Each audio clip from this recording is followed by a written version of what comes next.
Breaking news చూస్తున్నారు. ఖమ్మంలోని పెద్ద తండాలో దారుణం జరిగింది. యువకుడిని కత్తితో పొడిచింది ట్రాన్స్జెండర్. విషమంగా బాధితుడు మోహన్ కృష్ణ పరిస్థితి ఉంది. ఇన్స్టాగ్రామ్ లో ఇద్దరి మధ్య కూడా పరిచయం ఏర్పడింది. ఆ పరిచయం కాస్త ప్రేమగా మారినట్లుగా సమాచారం. అయితే కొంతకాలంగా వీరబాబుని దూరం పెడుతూ వచ్చాడు మోహన్ కృష్ణ. తనను ఎందుకు దూరం పెడుతున్నామని మోహన్ కృష్ణతో వీరబాబు గొడవకు దిగాడు. కౌగిలించుకొని కత్తితో 4 సార్లు పొడిచి వీరబాబుని చంపేసింది అలియాస్ సాన్వి. వీరబాబుని ఆ విజువల్స్ మీరు చూస్తున్నారు. వీరబాబుని చంపేసింది సాన్వి. మోహన్ కృష్ణను ఆసుపత్రికి తరలించారు స్థానికులు. దానికి సంబంధించిన బిగ్ బ్రేకింగ్ న్యూస్ చూస్తున్నారు. యువకుడిని కత్తితో పొడిచిన ట్రాన్స్జెండర్కి సంబంధించి మరి ముఖ్యంగా ఆ లెటర్ని మీరు చూడొచ్చు. అక్కడ ఏం జరుగుతున్న అంశానికి సంబంధించి వీరన్న అంటూ కూడా ఆ డీటెయిల్ లెటర్ని మీరు చూస్తున్నారు ఆర్టీవీ స్క్రీన్ మీద.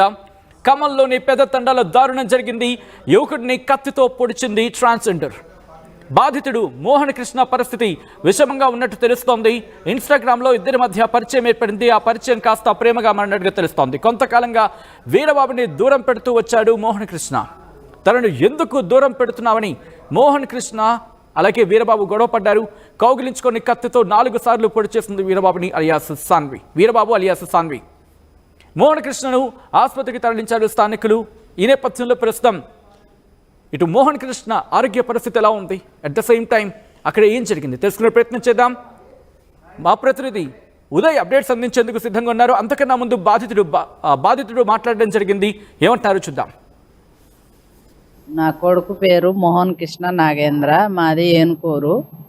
ఇక మాకు ఏం తెలియదు. మా కొడుకుకి ఇట్లా నైట్ 10:30కు వచ్చి పొడిచి వెళ్ళిపోయిండు ఆయన. అసలు ఆయన ఎవరో ఏ ఊరో ఏందో మాకు తెలియదు. మేము పేదోళ్ళం, ఏందో ఇట్లా మేము బతకడానికి వచ్చినాం. మా అబ్బాయికి ఏందో ఇట్లా చేసి మోసం చేసిండ్రు. అసలు ఏందో ఎవరో ఏందో అసలు ఏం తెలియదు మాకైతే న్యాయం చేయాలి. అసలు మా కొడుకు పరిస్థితి విషయంగా ఉన్నది. అసలు ఏం చేయాలి నాకే అర్థం కావట్లేదు. దయచేసి పొడిచిన వాళ్ళు ఎవరైనా తెలిసిన వాళ్ళు ఉంటే చెప్పండి. మాకైతే ఏం తెలియదు ఇప్పుడు దాకా. అసలు ఆయన ఎవరు ఎక్కడి నుంచి వచ్చిండో తెలియదు.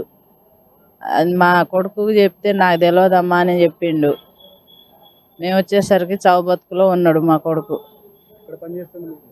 ఇక్కడ పెద్ద తండ చికెన్ సెంటర్లో పనిచేస్తాడు.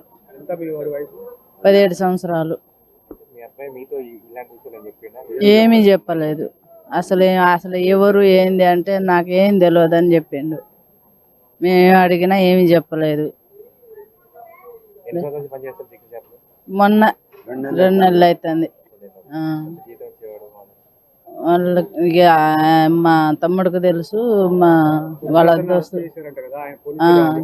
ఏమీ చెప్పలేదు. పోలీసు వాళ్ళు వచ్చి తీసుకుపోయినరాయి. కానీ ఇక మా సీరియస్గా ఉన్నదని ఇక్కడనే ఉన్నాం. ఇక మేము పోలేదు. ఇక పిల్లల దగ్గరనే ఉన్నాం. మేము మా న్యాయం చేయాలి. ఏం డిమాండ్ ఉన్నది. మాకైతే ఏం రూపాయి ఆదాయం లేదు. మేము ఏం చేయాలా, మాది ఏందని అసలు ఏమి తెలియదు. ఇక ఆయన చదువుకోలేదు. 9th క్లాస్ చదివిండు, ఇడిచిపెట్టిండు. ఇక ఆయనకి ఎట్లా బతుకుడు ఏంది కొంచెం న్యాయం చేయాలి మాకు. ఒక బిడ్డ ఒక కొడుకు, చిన్నోడు కొడుకు. బిడ్డకి పెళ్లి చేసినాం. నా పేరు బాధాత వీరన్నానండి. ఏనుకూరులో ఉంటున్నామండి. గత 6 నెలల నుంచి మేము మా పిల్లగాడిని ఇక్కడ చికెన్ సెంటర్లో పనిచేయడం జరిగింది. రాత్రిపూట వచ్చి పిల్లగాడిని హరాస్ చేసి కత్తితోని 4-5 పోట్లు కుడిచి ఇది చేస్తే హాస్పిటల్కి తీసుకొస్తే సీరియస్ అని చెప్పారు. ఏం చెప్పలేదండి. అబ్బాయి పొడి చేసిండు అని చెప్పింది తెలిసింది. అది మొత్తం ఇంకా తెలియదు నాకు. కిడ్నీ మాత్రం తీసేశారు. కిడ్నీ మాత్రం తీసి పడేశారు. 2 నెలలండి. పోలీసులు ఇంకా మాకేం చెప్పలేదండి. కేసు అయితే నమోదు చేశామని చెప్పారు. అతనికి ఏది మన ఇన్స్టాగ్రామ్లో ఒక ఫ్రెండ్ అలాగా ఫోన్ చేసి మాట్లాడుకుంటా ఫ్రెండ్ లాగా ఉండి వాడు హిజ్రా అని తర్వాత తెలిసింది మా వాడికి. ఆ తర్వాత వీడు ఫోను ట్యాప్ చేసి అసలు బ్లాక్ లిస్ట్లో పెట్టాడు. ఆ తర్వాత ఏం జరిగిందంటే వాడు ఫోన్ చేసి ఎత్తకపోతే వాడు అక్కడ నుంచి హైదరాబాద్ నుంచి ఇక్కడికి వచ్చేసిండు 3 రోజుల క్రితం. వచ్చి మాట్లాడకుండా వాటేసుకొని కత్తి తీసుకొని 6 పోట్లు పొడిచిండండి. అసలు క్రిటికల్గా ఉందండి. వాడిని రిమాండ్ చేశారు. వాళ్ళదే మచిలీపట్నం అని తెలిసిందండి. అతను ఎప్పుడూ రైట్. అది ఇటు మోహన్ కృష్ణ బంధువులు ఆరోపిస్తోంది, మోహన్ కృష్ణ కుటుంబీకులు ఆరోపించడం జరుగుతోంది. ఈ నేపథ్యంలో అక్కడ పరిస్థితి ఎలా ఉంది, at the same time Mohan Krishna ఆరోగ్య పరిస్థితి ఎలా ఉంది, అలాగే ఇటు మోహన్ కృష్ణకు సంబంధించి అటాక్ చేసినట్టుగా చెబుతున్న, దాడికి పాల్పడ్డారని చెబుతున్న వ్యక్తి ఎక్కడున్నాడు, వీరబాబు ఎక్కడున్నాడు అలియాస్ సాన్వి. ఈ నేపథ్యంలో ఇన్వెస్టిగేషన్ ఎంతవరకు వచ్చిందో తెలుసుకునే ప్రయత్నం చేద్దాం. మా ప్రతినిధి ఉదయ్ అప్డేట్స్ అందించేందుకు సిద్ధంగా ఉన్నాడు. ఉదయ్, ఇటువంటి సిచ్యువేషన్ ఉంది మోహన్ కృష్ణకు సంబంధించి, at the same time Veerababu alias Sanvi ఎక్కడుంది?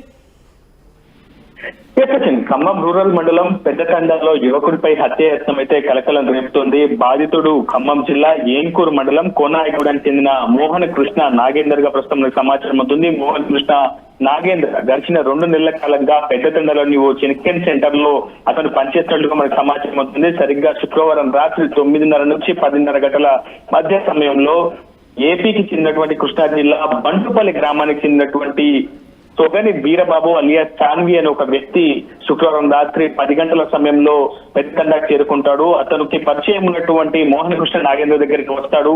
తనను ప్రేమించి మోసం చేసి ప్రస్తుతం తన నెంబర్ బ్లాక్ లిస్ట్ లో ఎందుకు పెట్టావు, తనను ఎందుకు మోసం చేశావు, గత కొంతకాలంగా ఇద్దరు కలిసి బ్రతుకుతామని ఎన్నో కలలు కన్నాం, కానీ ఎందుకు నా ఫోన్ యూజ్ చేయట్లేదు అంటూ కూడా మోహన్ కృష్ణ నాగేంద్రను సొగని వీరబాబు అలియాస్ సాన్విగా ఉన్నటువంటి ట్రాన్స్జెండర్ వాగ్వాదం ఎదుర్కొంటారు. ఈ నేపథ్యంలో ఇరువురి మధ్య కొంత ఘర్షణ వాతావరణం నెలకొంటుంది. వీరిద్దరి మధ్య ఇన్స్టాగ్రామ్ లో గతంలో పరిచయం ఏర్పడేది కాస్త ప్రేమగా మారినట్లయితే మనకి సమాచారం ఉంటుంది. ప్రస్తుతానికి బాధితుడు మోహన్ కృష్ణ పరిస్థితి కొంత విషమంగానే ఉందని చెప్పుకోవాలి. సరిగ్గా ఆ ఘర్షణ జరిగినటువంటి సమయంలోనే అకస్మాత్తుగా కౌగిలించుకోవడానికి వచ్చినటువంటి సొగని వీరబాబు అలియాస్ సాన్వి అకస్మాత్తుగా తన వెంట తెచ్చుకున్నటువంటి కత్తితో, ఎందుకంటే తన ప్రేమ ప్రతిపాదనకు తనతో కలిసి సహజీవనం చేసేందుకు, తనతో కలిసి జీవితాన్ని షేర్ చేసుకునేందుకు మోహన్ కృష్ణ నాగేంద్ర ఒప్పుకోలేసిన ఒక అక్కస్తో, ఆక్రోషంతో, మనస్తాపంతో తన వెంట తెచ్చుకున్నటువంటి కత్తితో ఒకసారిగా నాగేంద్రను వెనక నుంచి మొత్తం 5 సార్లు కత్తితో తీవ్రంగా అంటే దాడి జరుగుతున్న సందర్భంలో చుట్టుపక్కల ఎవరు లేరా, కనీసం కాపాడే ప్రయత్నం కూడా జరగలేదా, లేకపోతే అటువంటి అవకాశం లేని చోట ఈ ఘటన జరిగిందా? ప్రస్తుతం చికెన్ సెంటర్ దగ్గర ఈ పరిస్థితి చోటు చేసుకుంది. అయితే అతను పూర్తిగా ట్రాన్స్జెండర్ అని అటు మోహన్ కృష్ణ నాగేంద్రకు సమీపంలో ఉన్నటువంటి స్నేహితులు ఎవరు కూడా గమనించలేకపోయారు. కేవలం తన స్నేహితులు వచ్చారు, ఏదో పక్కకు వెళ్లి మాట్లాడుకుందామంటూ కూడా మోహన్ కృష్ణ నాగేంద్రతో పాటు వీరబాబు పక్కకు వెళ్లారు. అయితే అప్పటి వరకు కూడా మోహన్ కృష్ణ నాగేంద్రకు దగ్గరలో ఉన్నటువంటి స్నేహితులకు తెలియదు అతను ట్రాన్స్జెండర్ అని. వాళ్ళిద్దరి మధ్య కొంత ప్రేమ కావచ్చు, పరిచయం